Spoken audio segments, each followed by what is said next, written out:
What's going on, my friends? Welcome back to yet another stream. What a pleasure it is to be here with you all, as per usual. This was a bit of a last-minute stream that I decided to do.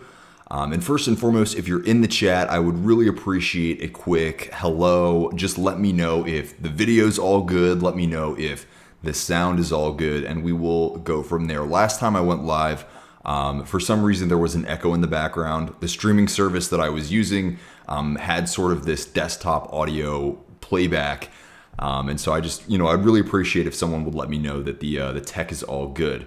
I decided to do this stream because today I am 8 days without having smoked weed, and things are interesting, definitely. I know that for a lot of people, what you'll read on the internet is that it's incredibly difficult for the first few weeks, even months for many people. And so I wanted to talk about the experience that I'm having so far. What's going on, Dilemma Music? Good to see you. Glad that you're here. Thank you for letting me know that everything is all good. So I think that, number one, I want to give a big thank you to all of you that have been on this journey with me. Every single one of you has provided me with a sense of accountability, has really given me that oomph to stay committed. That I don't feel like I've really ever had before. What up, Smashley? How's it going? Hell yeah, Rockley's in the chat. Love to see it. I'm glad that you're here. But I wanted to just make this video and really run through exactly what the experience has felt like so far. Because there's positives, there's negatives. I labeled this video the good, the bad, and the ugly because it really has felt that way. But I wanted to give it, raw. I wanted to provide it objectively. I don't know if I want to give it raw. We'll pretend that was not said. There's a lot of borderline innuendos that are dropped in a lot of my videos, which I apologize for ahead of time. So what's been good? Should we just go that way, like objectively good, bad, ugly? I don't know.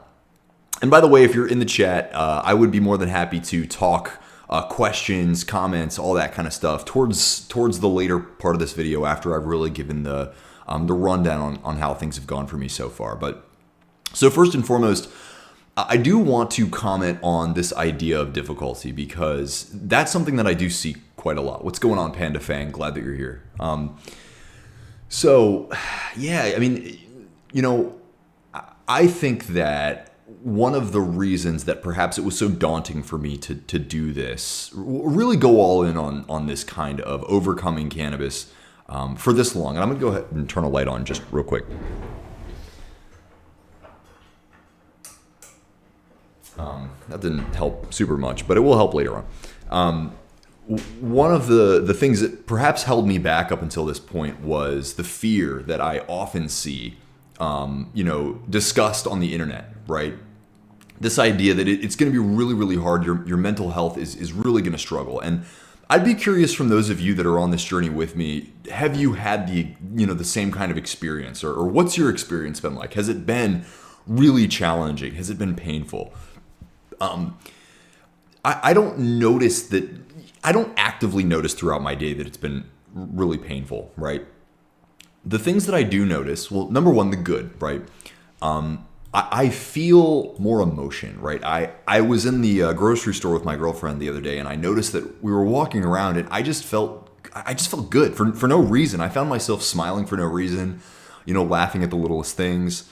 I am one of those people that, by virtue of maybe trauma, maybe by virtue of where I've been in life, right, where I've come from, I find that I'm a person that walks around with a furrowed brow. Like I try almost unconsciously to kind of give off this angry energy. And I'm realizing that maybe that's not what it was. Maybe it's not just, trauma. Maybe it's not just by virtue of the experiences that I've had that make me want to give off this sort of like colder energy. Maybe it's that I am, more emotionally sapped, right? Maybe it's that I am more numb and thus stress energy is easier for me to default to, right? And so one of the big things that I'm noticing is that I just feel better throughout the day. And I've talked about this on my channel. For those of you that are in the community that have listened to me speak, life is not objectively materially, right? Life is not so great for me right now. And yet I just find myself feeling good for no real reason. I just feel happier. I don't really know how else to describe it. I feel more excited by things. I feel more engaged by a lot of what I'm, this life that I'm living. And so that's, in terms of positives, I mean, that's kind of the biggest one that I've noticed is I just feel more of a sense of gravitating towards positive emotions, whether that's humor, whether that's, happiness, whether that's love, right? I am noticing the time that I'm spending with my girlfriend, just like I feel so much more presence with the love that we share, right? Physical touch, conversation, these kinds of things. It just feels a whole lot more positive. I Dig Sheet says 33 days no smoke still. Piss and dirty. I don't know what that means, but I see what you're saying. Lol, that's funny. Yeah, man. I mean, from what I understand, it can take quite a long time to get that shit out your blood. So stick with it. Don't give up. And John, good to see you as well. I'm glad that you're here. So yeah, I do. I just feel more of a sense of gravitating towards positive emotions and naturally resonating more with things like loving energy. I honestly don't know if I've ever felt as present with the love, that I've felt in the last few days. And that's probably something I should really deliberately tell my girlfriend that, hey, I don't know. I feel so much more overwhelmed by, this love that we share. The dreams have also been nuts. And that's one that everybody talks about.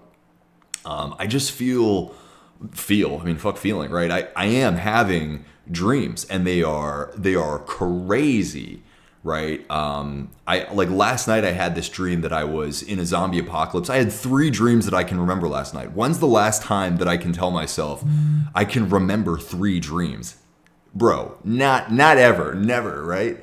So I had 3 crazy dreams last night. I had this dream where I was in a zombie apocalypse, but also on a pirate ship in a zombie apocalypse.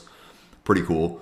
But they've been very vivid and they're really engaging. And if you're into dreaming, right, or you're into analyzing your dreams in any type of capacity, whether it's deeply spiritual, whether it's just, for the sake of processing, memory and this kind of thing, it's really interesting. And so that's something that dreaming for me has always been one of those things that feels very important to my personal development. I used to deliberately practice lucid dreaming, and astral projection especially. And that's something that I've lost quite a lot over the last few years. And so to go from, not dreaming at all to now having multiple dreams at night, it's inviting me. It really feels like it's inviting me to go back to doing this really deep subconscious analysis. I remember when I was actively lucid dreaming and stuff, and people in my life knew that I was actively lucid dreaming. They would say to me, can you tell me what my dreams mean? And I would always say to them, there are books and there are these kinds of things that will say like, a frog here, a cat here, it means this or that. In my opinion, dreams are totally subjective based on you and your experience, right? It's totally up to you to figure out what to take away from the dream. But if you never dream, it's really hard to be able to have any kind of experience like that. It's really hard, in my opinion, it's really hard to recognize yourself as a deeply spiritual person.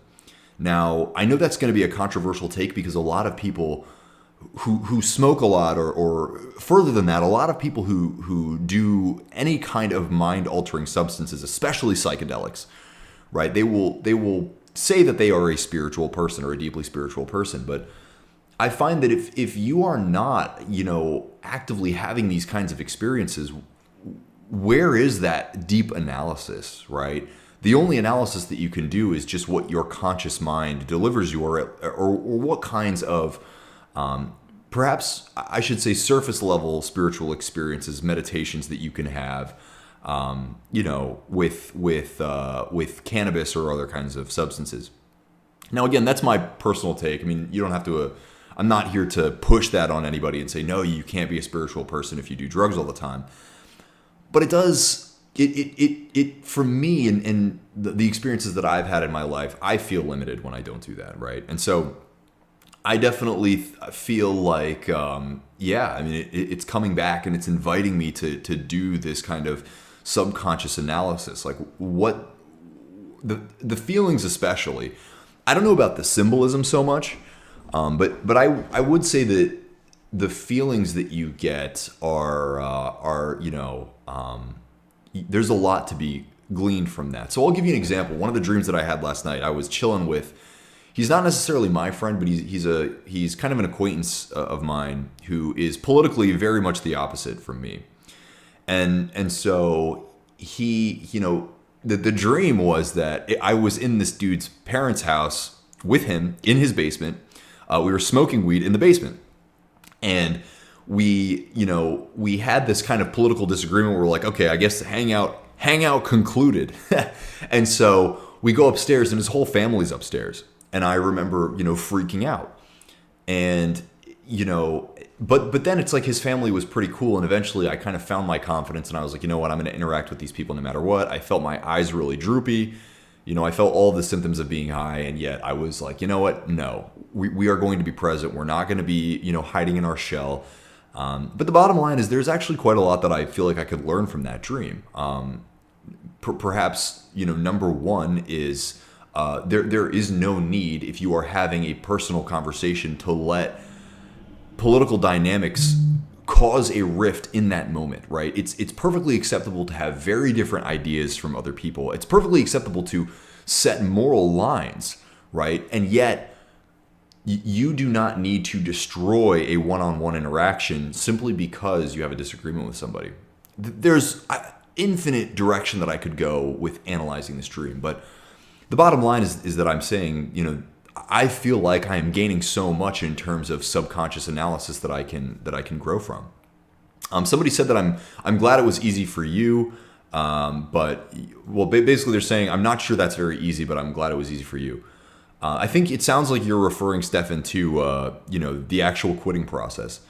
We'll get to the ugly because there is ugly, but in terms of the good, yeah, I just feel like I'm really reveling in the sense of the ability to experience these positive emotions. The neutral, perhaps we'll go like slightly rough, and then we'll get into the really rough. The neutral, the rough is the boredom. Oh, you're referring to somebody else's content. Okay. So let's read that comment just for context sake. So Meme-ness says, I quit both weed and nicotine at the same time easily. Interesting. That makes sense, Stefan, right? Easily. For most people that I know, quitting nicotine is a pain in the ass. It is an absolute, animal to deal with that. So Meme-ness says, I quit both weed and nicotine at the same time easily. It is very easy. You just have to decide that you've already done it and then pretend that your life just started and everything's before it is gone. Oh, okay, interesting. So it's like living as if, almost like a manifestation concept. We can talk about that. That's something that I might consider trying. I can't attest to that. But I would sort of second what Stefan said, that most people I know that have tried to quit nicotine, it is insanely difficult, right? Really, really difficult. But anyway, so back to the sort of bad, the boredom, right? I find that the boredom it always calls me to smoke, and I do wonder, right, if I had access to weed, how easy would it be for me to convince myself to smoke? Pretty damn easy, right? And I think that, again, I've got to give credit where credit is due to you guys, because it's been having these conversations both in the Discord, in the comment sections of my videos, on these lives, that has really helped me. And I do acknowledge that if I had weed, because I just don't have it in the house right now, if I had weed, one of the biggest things that would be difficult would be having to come on here and be honest. Like, yeah, I smoked, and I will do that. If I smoke weed, I will tell you all. But it's been the boredom. The boredom has been really, really difficult to manage. It's like I know that there are positive habits that I want to engage in, and yet I have really predominantly turned to just working more, and also playing games, right? So it's not like I wasn't playing games beforehand. I mean, what I used to do is just like smoke and play games, and I have ADHD, so it's like I want to do a million things. I want to play a game. I want to listen to an audiobook. I want to have like my notes app up, so anytime I have an idea come up in my mind, I just boom, switch over to the notes app. But it's like I'm doing 500,000 things. And so in many ways, I've just switched over to another, dopamine feedback system. I sit in this chair for hours every single day between working and, playing games. And so in many ways, it's like I've been fulfilling that bored sense by doing other high dopamine feedback activities. And so one of the things that I've been thinking about is doing a challenge in the Discord where I, invite other people to join me, but it's like I set out to have a certain amount of working out every day and a certain amount of meditating every day, and I will film that process because those are habits that I want back, right? I want to actively be able to separate myself from the computer to do other things. And so for me, really the boredom has been the thing that I noticed the most, right? It's like when I was smoking, smoking weed would allow me to be present with doing other things like journaling, like meditating, like working out. And it was because I got that dopamine kick, I could give myself permission then to go do something else because I already received some big some big dopamine kick. And it allowed me to feel present doing these other kinds of habits. Not feeling that so much right now. And that's something that I'm trying to brainstorm mechanisms to come up with. Any other kind of like mediocre issues? No, not really. So let's get into like what I would consider to be the worst, right? I can feel the mood swings a lot. Like I can feel myself when I am angry. Like I can feel the irritability being the umpteenth more extreme, right? I can feel myself becoming more triggered by certain things I see on the internet. I can feel myself more apt to start arguments than I otherwise would, right? And that's one of the things that a lot of people talk about with smoking, and I can attest to this absolutely. It's like I could do things throughout my day, right? Say for example, I didn't smoke throughout the day, right? On the rare occasion that I wouldn't smoke throughout the day, right?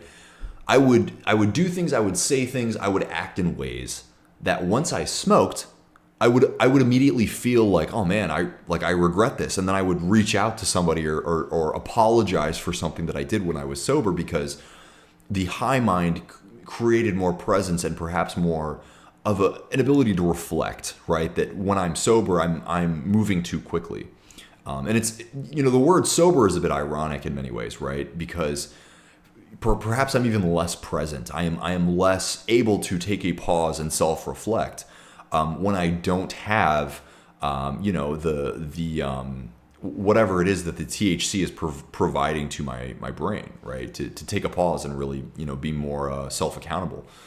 And so that's something that I'm noticing quite a lot, right? Is like I am more apt to be reactionary in terms of my emotions. Yes, there's positives. Yes, there's joy, right? Like I said, with the whole, intimate love with my partner, right? I feel so much more willing to be present within that love and like really feel it, right? Whatever it is that we're doing, if we're just spending time together. But I also feel less patient. I also feel less capable of just sitting and appreciating moments, right? The big one that I'm noticing is before bed, I'm finding that later in the night, like the physical feeling of depression really hits me. And again, I am going through what I would consider to be very legitimate existential circumstances, right? That are difficult. I don't like to like victimize myself or like complain too much about what I'm going through, but I'm going through very real material circumstances that are challenging. And so later in the evening, I do feel that sense of pressure. It's like this big sense of like, lying there like, what the fuck am I going to do, right? But it's very much a physical feeling. Now, it sucks, and I want to be really, really clear about that. It is painful. Like it is really, it induces a deep sense of hopelessness. Now, I don't dislike that. Right? Yes, I dislike it in the sense that it feels bad, bro. But I like it in the sense that it feels real, right? It's creating more of a sense of urgency, right? It's creating, it's more of a real reality check that I acknowledged that I was kind of like numbing myself to. And on one hand, absolutely, right? Like, manifest whatever, right? Ignore the external circumstances, this and that. But if you're using a substance to force you to ignore the external circumstances, I've talked about this a lot on this channel, but all you're doing is reinforcing a feedback loop that causes you to ignore your problems. And I don't want to ignore my problems. I want to face my problems. I want to grow from my problems. I want to go through what a lot of people call the Rocky montage, right? I don't think that many of us have that, especially if you're trying to build something for yourself, whether it's a business, whether you're an artist of some kind. A lot of the time we have this expectation that, we're just going to glide and flow to the end result. And that's all good and nice. But when you meet people that have found true success in life, there's a Rocky montage, right? There are years of toil and struggle that they went through to be able to achieve that success. But that's what makes the success sweet, right? It's the story that they went through. And I feel like in many ways, the last however many years, I've sort of put that on the back burner, right? I've put that real deep challenge on the back burner in favor of a life that is more or less mediocre, but doesn't really hurt that much. And so the hurt is real, right? The fear is real. And I'm going to just come out and admit that right now. But the sense of like, when I win, I'm going to look back at this and remember that it was because I stopped ignoring that part of myself, right? It was because I stopped ignoring, the challenge, and I rose to the occasion. And that is what is going to make the outcome just that much sweeter, right? Because I showed up, I did that. So that's a wrap. I mean, if I were to, I don't know if I really have anything else. It's the genuine highs, it's the genuine lows, and it's the genuine feeling of all of it. That I'm only 8 days into this, and that's what I'm feeling. And so, for those people that are like, man, it doesn't actually feel that awesome to quit weed. Yeah, I mean, hell, it's not supposed to, right? It's supposed to be you finally saying that, fuck the shell. I'm sick and tired of hiding. I'm finally ready to be who I'm meant to be. And so it's like the curve of awareness, right?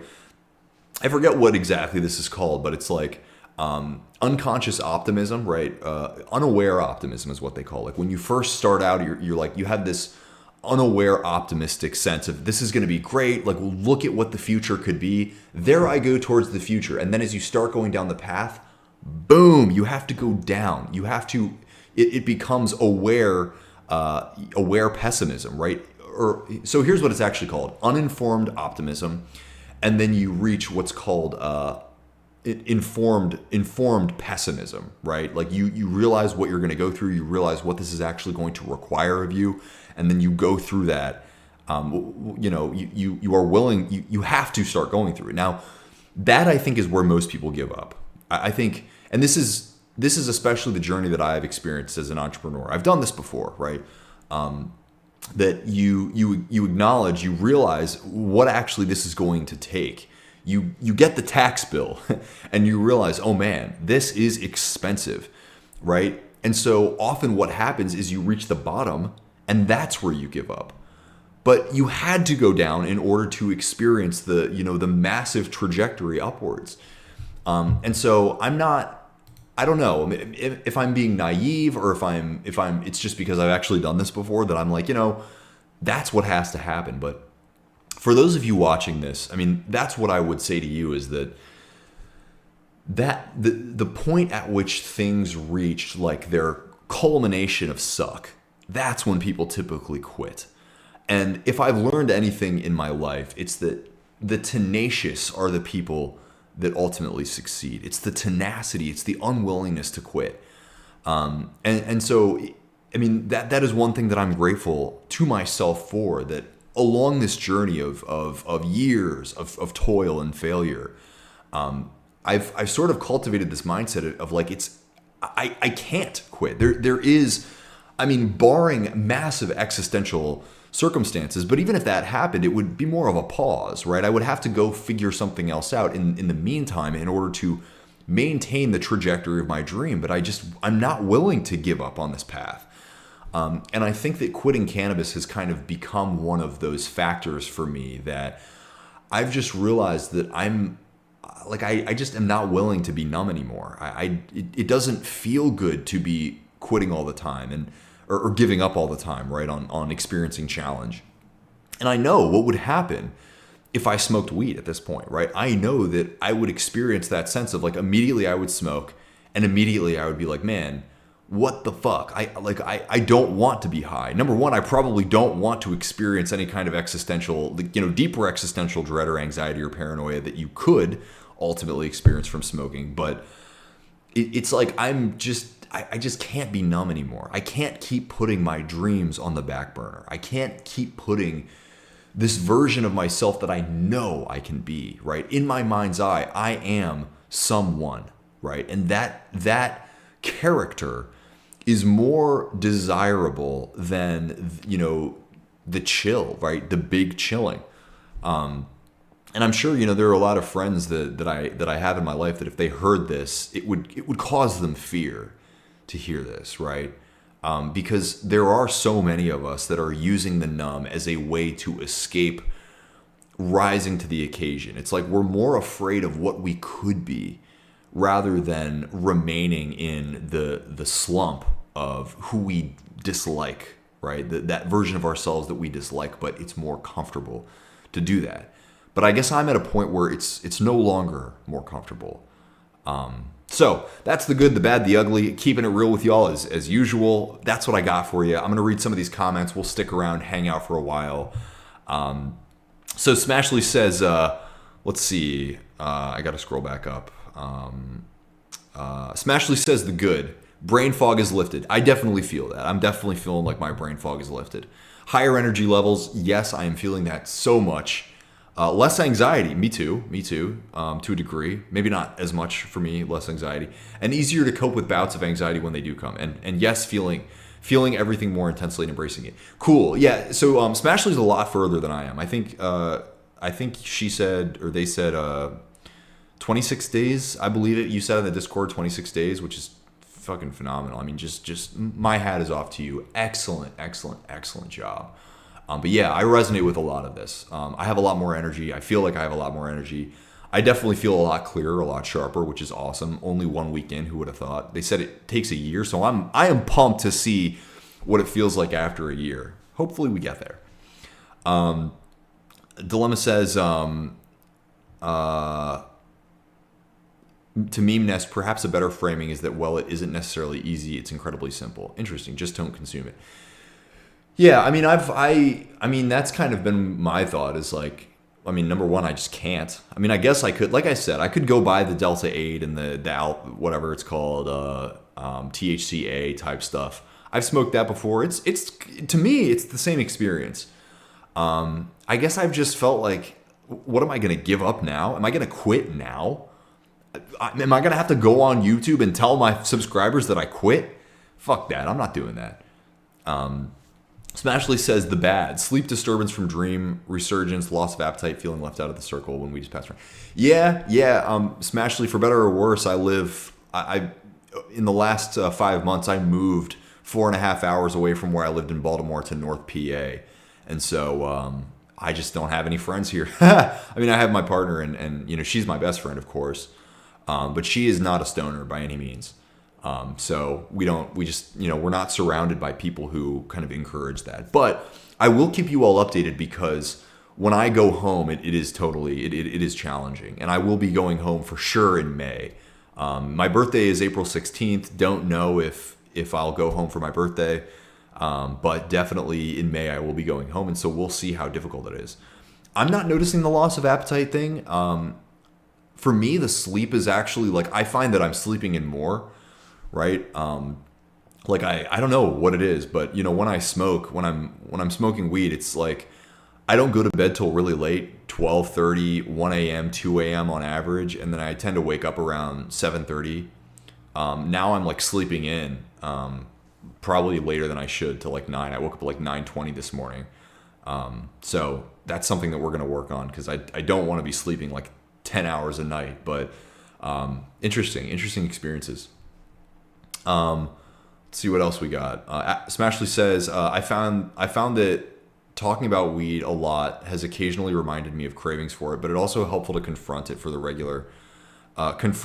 the regular without giving in. It gives me a sense of resilience. Yeah, I am noticing that. Like the more, and again, like huge amount of gratitude to this community, that I'm just finding that the more I read all of your stories, and especially people that are struggling, it allows me to become aware of the struggle within myself. And so for those of you watching, the link to the Discord is in the description of this video. Please join us. I'd be more than happy to have you. And it's been helping me a lot, so maybe it will help you out too. Forrest says, been off weed for 3 months, but at the point where it's getting easier to get over the cravings. Interesting. It's about having bigger goals that require your fresh mind.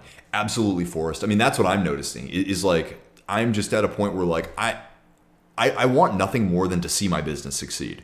I want my business to succeed more than I want anything else in my life right now. Of course, nothing surpasses the health of my partner. I mean, she is number one for me and always will be above anything else. And so her health and her happiness is number one to me. But our business, and because we have a business together, just getting clients and seeing our business succeed, there's literally nothing more. Like, I am addicted to that. I have been, and it's funny, like since quitting weed, like I have been glued to this computer. Like I will not stop until I send a message to literally every human being on this planet and get them to give me a direct yes or no. I am so addicted to winning at this point. And that really does feel really good. Forrest says the key is finding out what you actually want more than, yeah, dude, I mean, that's it, right? It's there. It just requires the willingness to meditate on it. I mean, hey, I've got my thing. And I think that's absolutely great advice, Forrest, for people that are looking for, something else to cling on to. I get a lot of young people in my comments asking me, like, what's your advice on quitting? And the thing that I always recommend to them is like, yeah, I mean, find something that you really want to succeed at, whether it's fitness, whether it's a business, whether it's, your education. Sit down and design the best version of yourself and ask yourself, what does this person do? What have they achieved that I am so, hungry to achieve? I think that is great advice, because that's been working really well for me recently. You gotta love the little cat mug, right? Eddie says, I'm on day 3. Dope, Eddie. Hell yeah, man. Or woman, or non-conforming person. You rock. I just feel getting stoned and think about getting stoned. So you're saying you feel like it? Yeah. No, I get that a lot, and that's what I've been talking about. Like in the evenings, I've just been like, man, what do I do with my time? But it's funny, because when I was smoking weed a lot, it was really important to have work-life balance for me, right? I was very much like, okay, it's 5 o'clock, better stop working and take the time to go do something chill. Now it's like work-life balance is out the fucking window. I'm like, I don't get it. Fuck balance, man. I don't care about anything else. I want to succeed. But it doesn't feel like work, and it doesn't feel like it's stressing me out.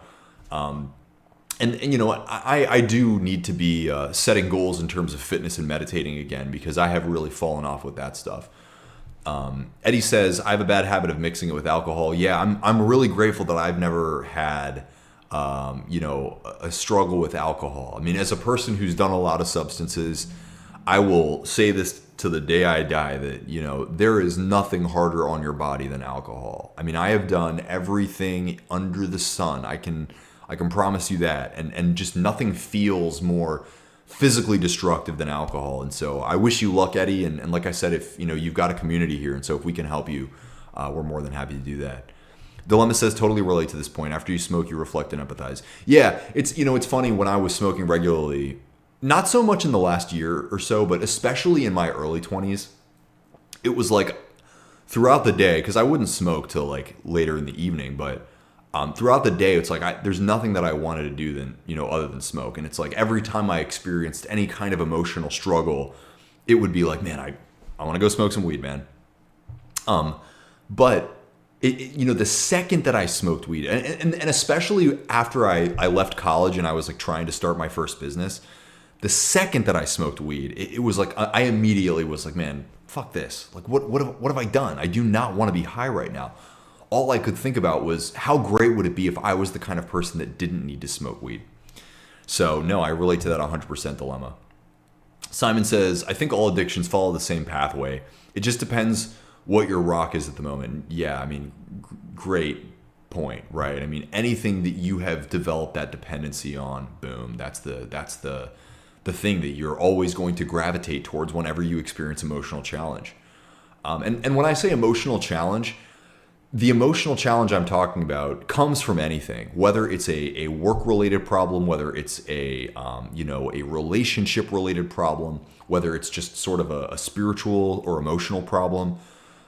You develop external coping mechanisms. You rely on those external coping mechanisms, and you prioritize those over actually going through the challenge, growing from the challenge, and becoming a person who's able to overcome that challenge in the future in a more flow-based way, or a person who masters that challenge, right? Playing, through the fire and flames on the guitar, it's a pain in the ass to learn it, but like once you learn it, you're a master and you do it in your sleep, right? And it's no longer a challenge. But if the way that you solve your problems is just to like smoke weed, you like play a couple, you pull, strum a couple chords, and you're like, this is fucking impossible, right? Like, I'm gonna go smoke weed. You're never gonna learn the song. But once you actually learn the song, it no longer causes you the stress, right? And you're never gonna get to that point if you have external coping mechanisms. Stefan says, and the best way to get out of that is this goal or accomplishment. Be careful after achieving it, not to go backwards. Really good insight, Stefan. I have thought about that a lot. Like, once I have the business that I want, how easy is it for me how easy is it going to be for me to create that excuse of like, nice, I can celebrate with a joint or a blunt? Like, yeah, it's going to be really easy. And that's really that next step. And I look forward to making content about that kind of stuff, to kind of, go through that with all of you. John says, slight desync from audio to lips, nothing major, thought I'd mention. Sorry about that, John. Yeah, I don't know what I can do about that. Stefan says, ever consider shaving your head to kickstart a new journey? I've done that in the past, Stefan. I've actually shaved my head a few times for that exact reason. I tend to find that like big time physical shifts for me don't do so much. I have a lot of tattoos. I've shaved my head multiple times. I've gone through infinite hairstyles and infinite beard styles. I tend to find that those kinds of changes for me feel a lot more fleeting. It's interesting recommendation though. And if you've never done it for yourself, highly recommend. KJP says 30 days after quitting weed, you will feel a lot different than you do now. I'm looking forward to that, KJP, and I will keep you all in the loop. Jordan says officially on day one, Jordan, you are a champion. Good luck to you, and we got you. We've got Vasco in the chat. Vasco says good morning, all the best from Melbourne. Vasco, good to see you as always. Glad that you're here. I always appreciate getting your emails, and I did email you back today, so I appreciate corresponding with you as always. Dilemma says, they say success is failing until you don't. Yeah, I mean, that's it, right? If I am anything, I am a professional at eating shit. And so if I am anything, it's tenacious. I am really good at suffering in absolute garbage conditions. And so it's like, in many ways, I feel like I thrive in those kinds of conditions.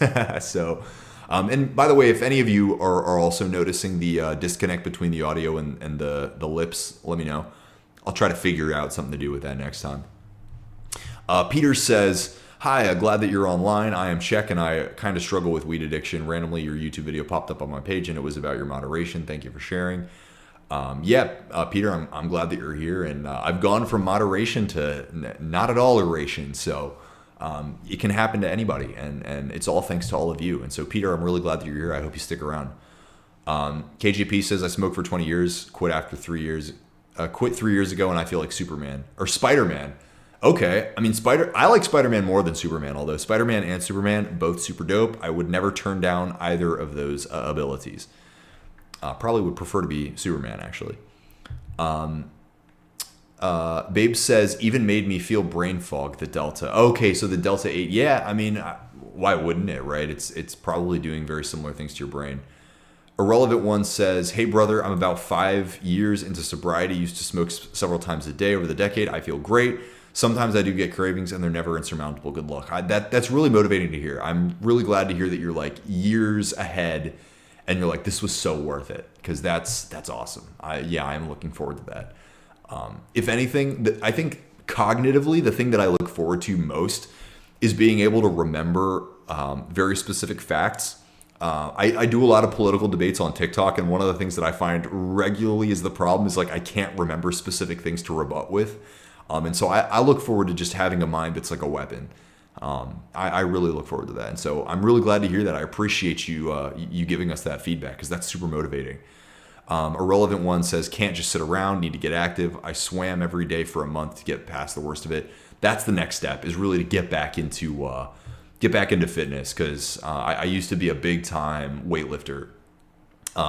Currently not really able to afford a gym membership, but that's no excuse. I could run, I can do calisthenics.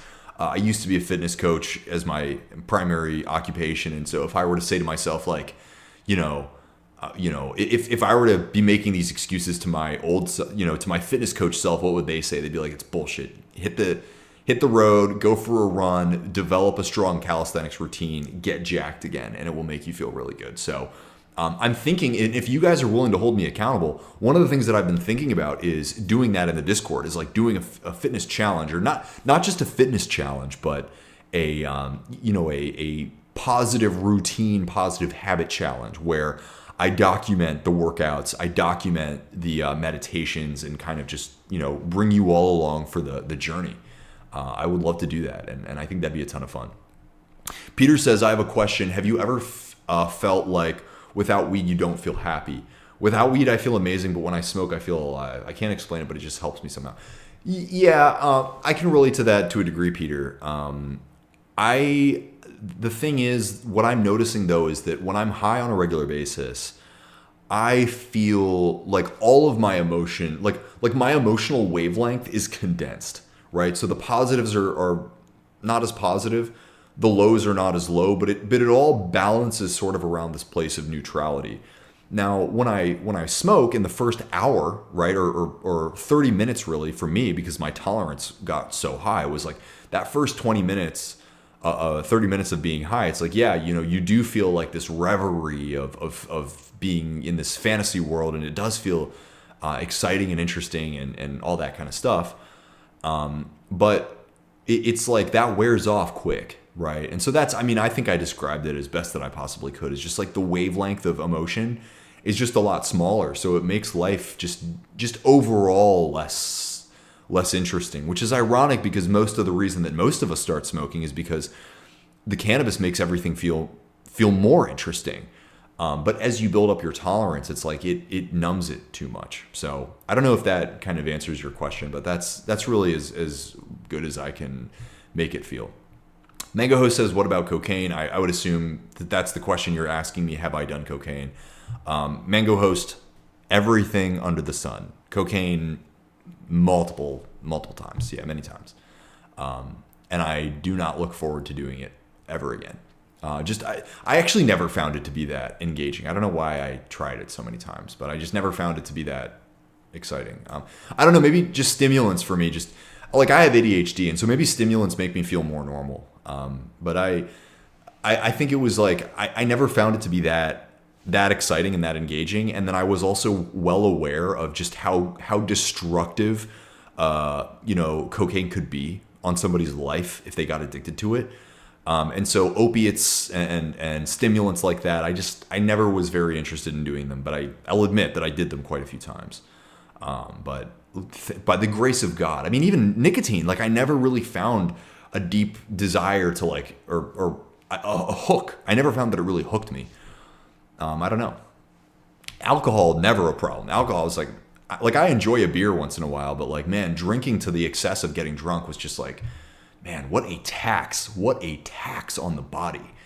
I mean, people always comment, they're like, oh, you're addicted to weed. Oh, like try this or that. It's like, no, I have, my friend. And that's why I stuck with weed, because it's chill. It's mellow. There's no real drawback.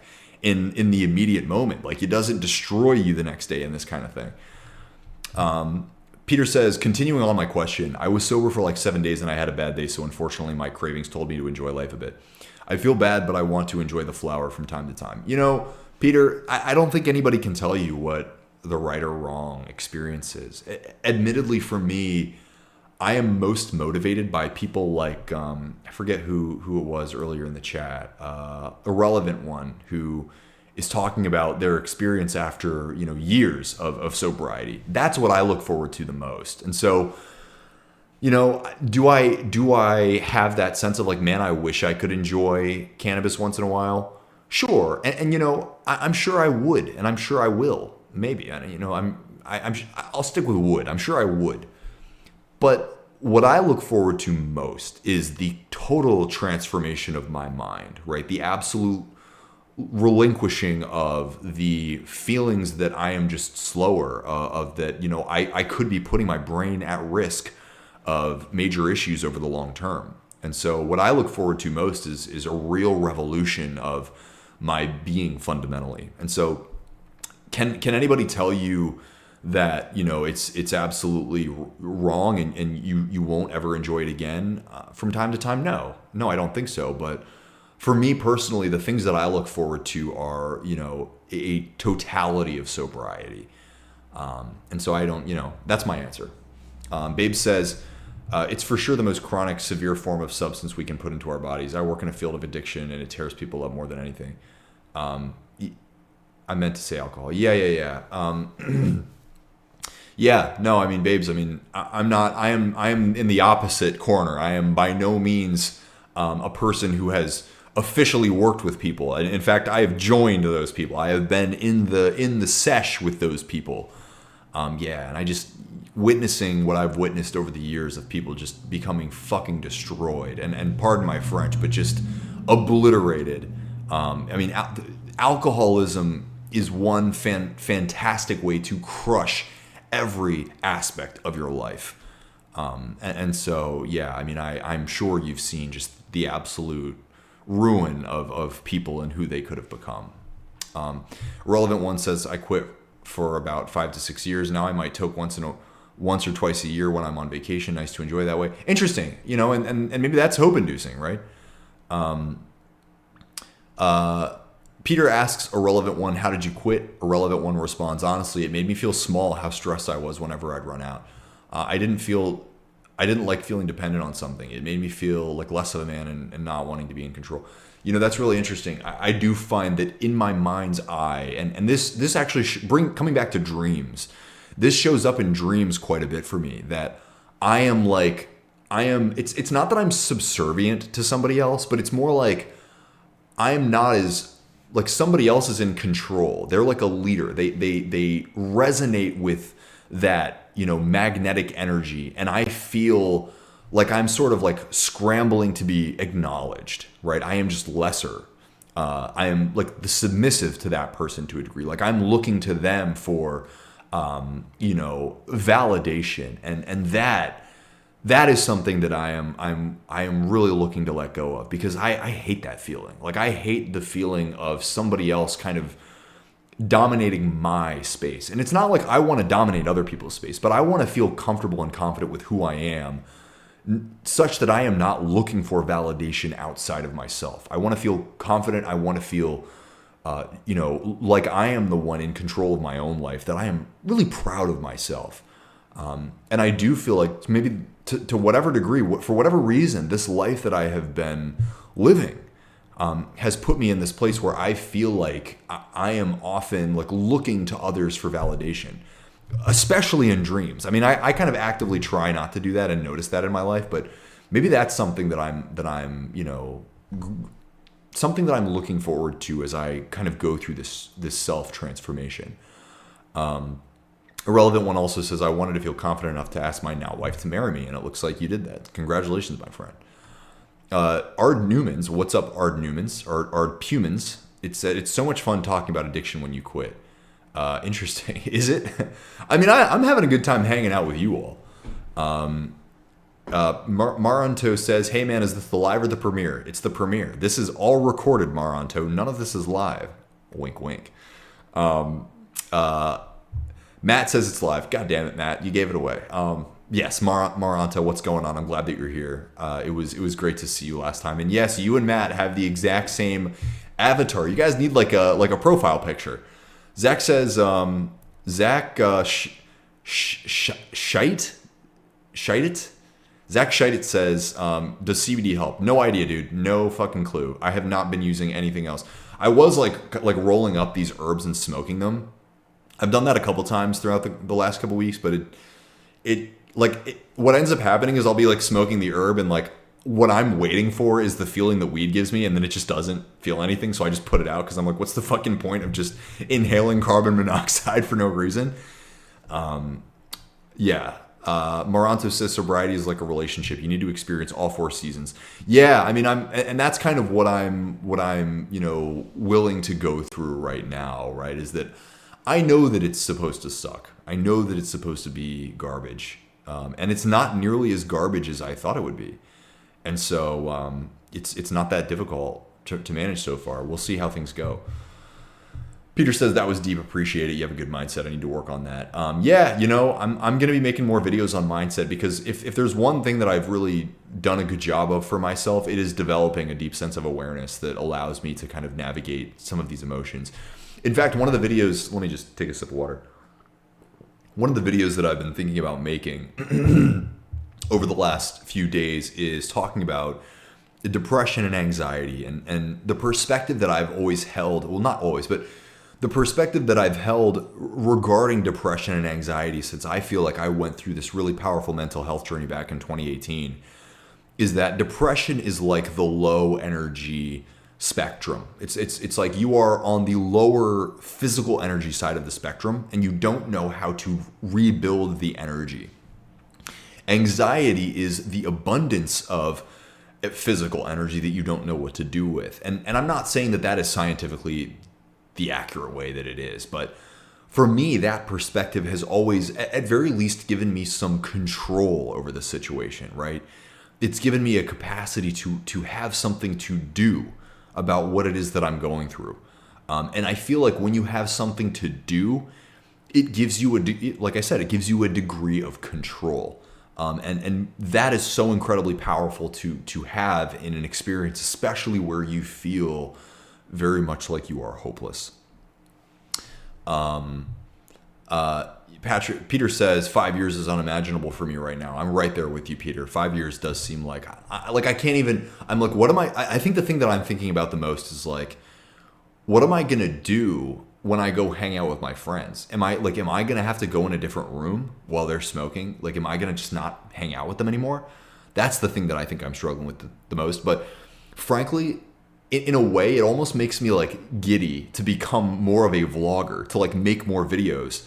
Because what I've been doing is I've been recording videos when I'm ready to sit down and have a conversation. But I'm almost excited to make videos when I don't want to make videos, like recording throughout the day, and especially when I'm feeling emotionally vulnerable. And I did that yesterday, right? When I was feeling like, man, I am fucked, right? And so yesterday I just made a video of like, here's what I'm feeling, and here's been my entire journey up until this point.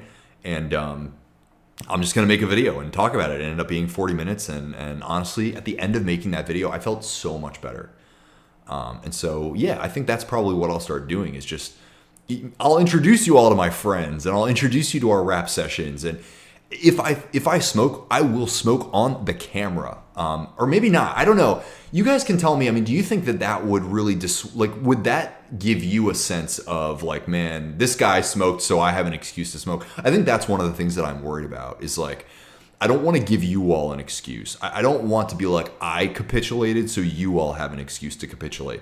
But in many ways, that's what's keeping me motivated to stay sober, is I want to be an influence to you all and sort of give you all that evidence that I can do it, so you can do it too, right? Because I'm a flawed person. I am a reactionary person. I'm a person that quits and gives up and has dreams and has failures, and I'm willing to show you everything, right? And I think a big part of it is that you all have been so welcoming to me, right? You have all been so compassionate to me, right? I've been making videos for 10 years on YouTube, and the video that took me from, 800 subscribers that I, sweated for years to over, 7,500 subscribers at this point was just me being fucking raw and just like, this is what I'm going through. And so that has really inspired me to show up and just be myself. So I don't know. I don't know, like whether it helps you or not, I probably will do it.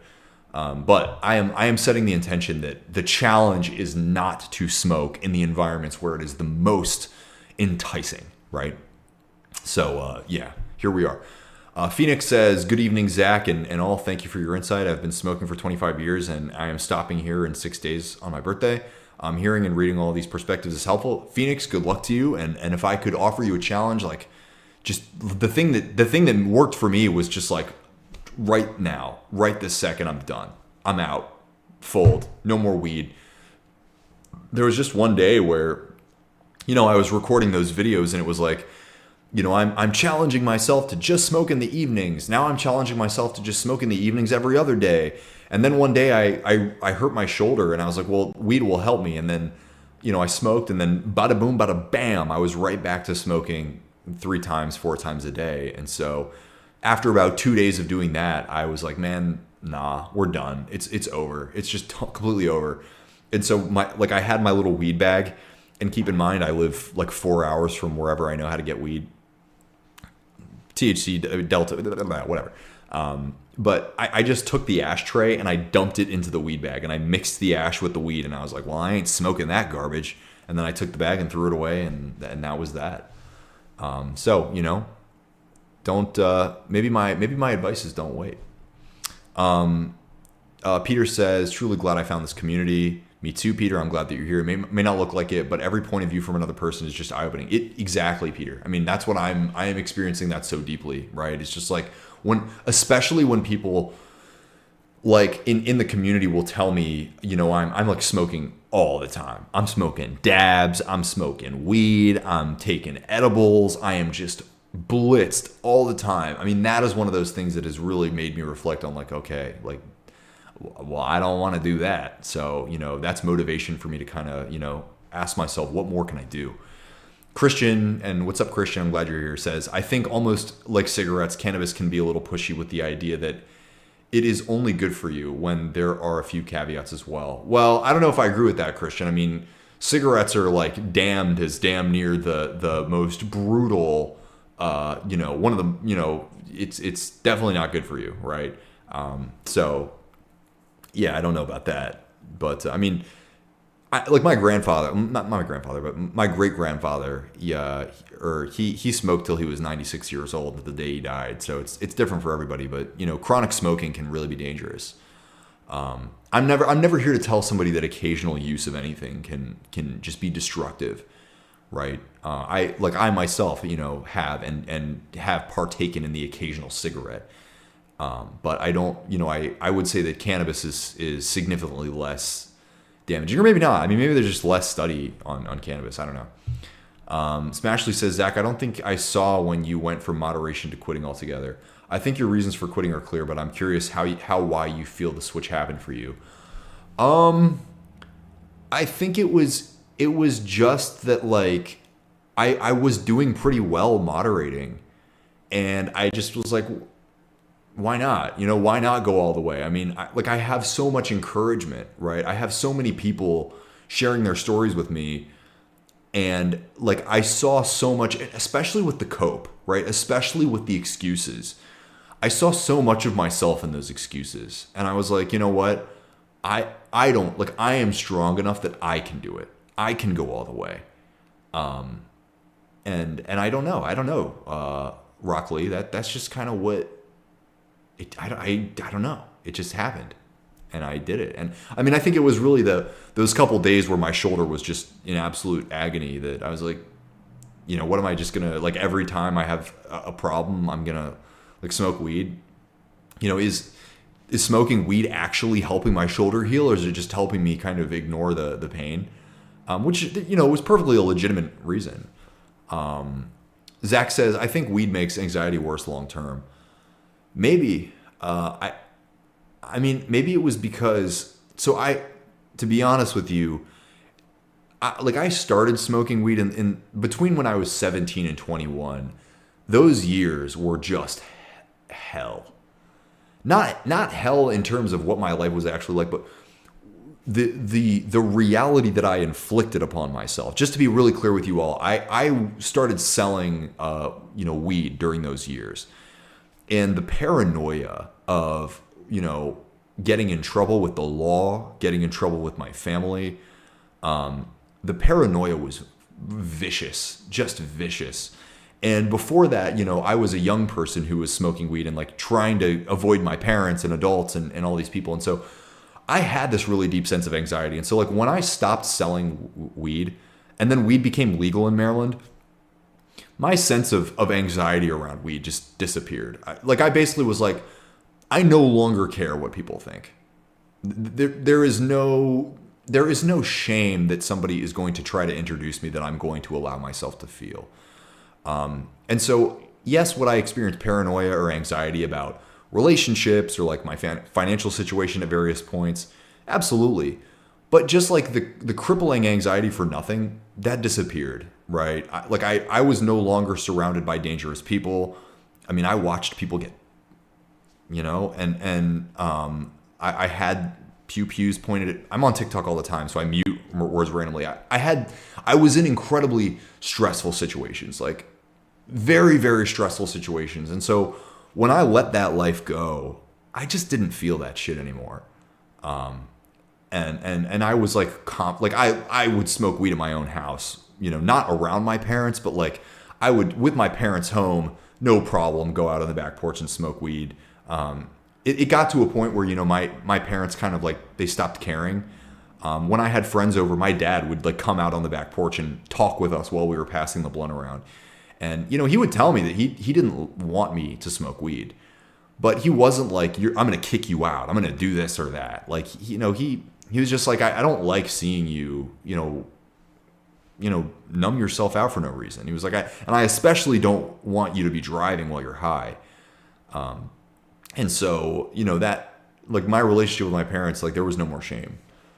So I can't relate to that too terribly much, but I do absolutely understand how letting go of cannabis, would help ease somebody's anxiety, Zach. Yeah, absolutely, man. Dilemma says, thanks for creating this community. My pleasure.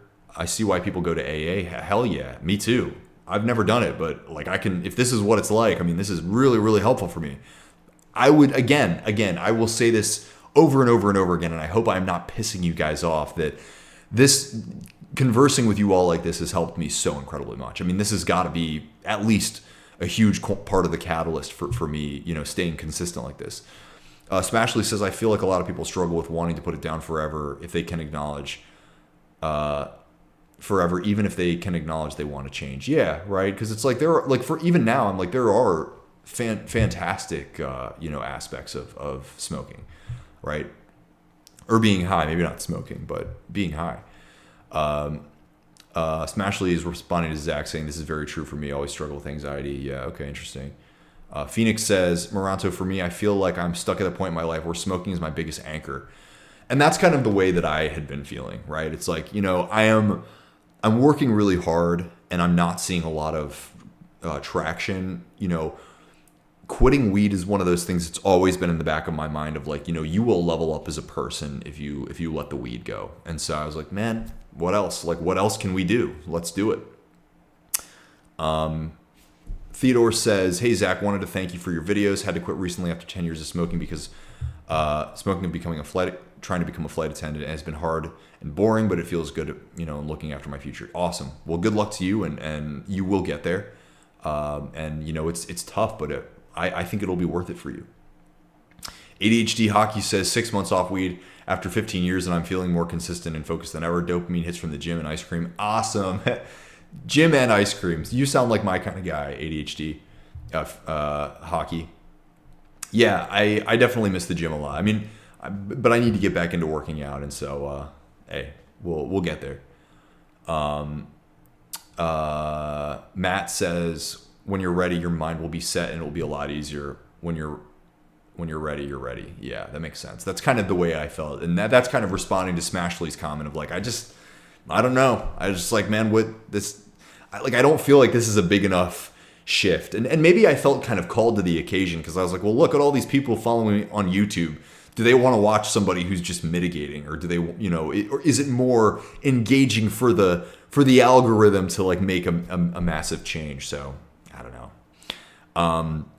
Peter says this is kind of my personal story, but at the lowest of THC addictions, I was smoking the little ends of the joints. Yeah, I always threw it outside, and the next day I had to finish it. So you're blazing okay. Yeah, Peter. I mean, I can't tell you how many times. It's so funny. I felt like a homeless person picking through the grass, essentially. Yeah. I can't tell you how many times I told myself, like, this is the last joint.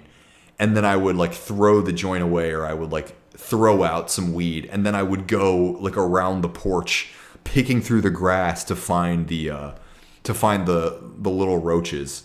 And then, like, take a bunch of roaches that I found in the grass, like, cut them open and, like, roll them up. Just, like, absolute fiend behavior. I've done that many a time, so totally I get that. Moranto says, I'm in the UK, so our weed culture is spliffs, which is weed and tobacco. Hey, we've got our spliffs too here, my friend. I have done that. I have a buddy who, it got to a point where I basically told him I wasn't interested in smoking with him anymore because, like, I'm okay with a little bit of tobacco, but he would just, like, equal tobacco and weed, and, like, smoking those spliffs just made my heart race like a mofo. And so I was like, man, this sucks. But I've done that many a time. Dilemma says, scraping resin really makes you feel like an actual junkie. Yeah, right? Like scraping the last little bit of the hash out of the grinder. Everything. Like, everything. I mean, I relate to everything that you guys are talking about, right? You're just doing whatever it is to find that last little bit of weed. Yeah. Matthew says, I had to have my girl hide my weed. I would scrape resin too. That made me feel like such a weak mindset. I hated that feeling. Yeah. The desperation from that. Right. I mean, like I would try to, there were points when I was living like kind of off in the woods, and I was just desperate for like friends to come visit me so they would bring me some weed. And it's like, I hated that I was more looking forward to the fact that they were going to bring weed for us to smoke than, actually hanging out with my friends. Christian says, just to clear things up, when cigarettes first came out, they were advertised as healthy. Oh, I see what you're saying. Okay.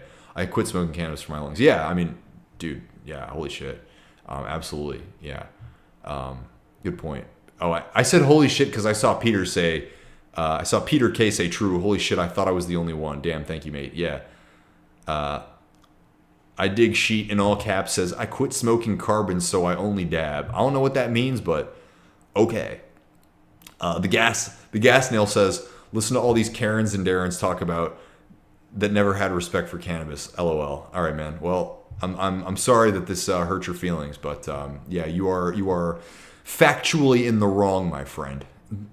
And it's hard to take somebody with the name the gas nail seriously. Peter says, I think your business stress is pushing you to smoke a bit. I mean, inevitably, right? Like I'm going through a challenge, and so I'm feeling called to smoke. So, and that's why a big part of the reason I feel like I'm actively going out of my way to quit, right, is that I'm ready to face the challenges myself. Phoenix says, Zach, I'm for sure I have changed most things in life. I work out and have a good diet, and I work on my own business daily, but just not getting there. This is the next step in my journey. Yeah, it sounds like we're in one of the exact same positions. Peter says, let me ask you one more question. Do you believe in God? I know it's personal, and if you don't wish to answer, but I just have the need to ask as a believer. Do I believe in God? I have a very, what I would call a unique relationship with God. And by the way, I am going to bounce in a second here because I am getting super hungry. And so we're going to wrap it up in a sec here. But so my relationship with God is very personal. I wouldn't call myself anything. Like I wouldn't say I'm a Christian or a Buddhist or a Zoroastrian or anything like that.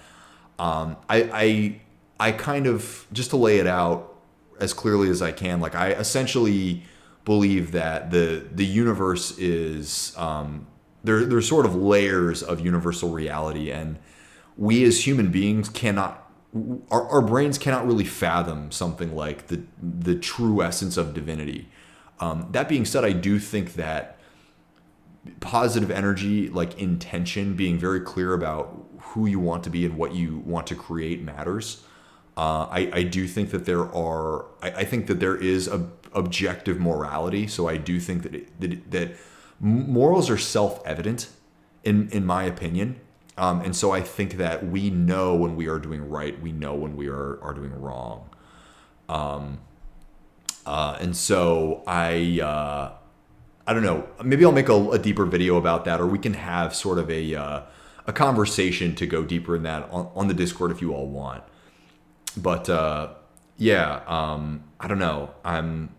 It's very personal, and I am not going to. I never want to impart what is correct upon other people.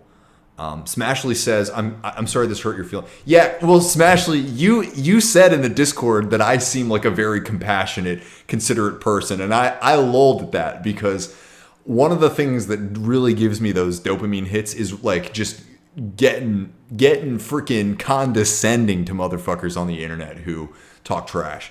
But again, I come from the political debate world. I mean, that's my background. Like I do political debates. I've done political debates since I was in college, and for better or for worse, my rules of thumb. I'll give you guys my rules of political debates in another video. But one of my rules of thumb is like, if you break people down emotionally, it's a lot easier to win debates. But when people just when people use obvious cope, when they're obviously like trying to put you down because they're not willing to acknowledge themselves, I just tend to get a little bit ratchet with it. So I apologize ahead of time for those of you that are like, wait a minute, maybe Zach's actually kind of a piece of shit. I don't really let people sit around and bully people for no reason. Anyway, so Metalhead and I Dig Shit, you guys should really take this debate to the Discord, because I am going to wrap it up. Big thank you, Peter K. I hope that answered your question. If you want to DM me on Discord and have a deeper conversation, I am always willing to go deep. But I really appreciate you guys being here. I always want to leave you with some positive messages, especially if you're going through this too. And that is, if I have learned anything in life, it is that raw tenacity, like an absolute unwillingness to sacrifice the version of yourself that you really want to be, will get you to success every time, 100% guaranteed. Do not lose sight of the vision, right? Do not lose sight of the person that you want to create for yourself, and you can do it, right? Do not be afraid to ask for help. Do not be afraid to be vulnerable. Do not be afraid to admit that you're struggling.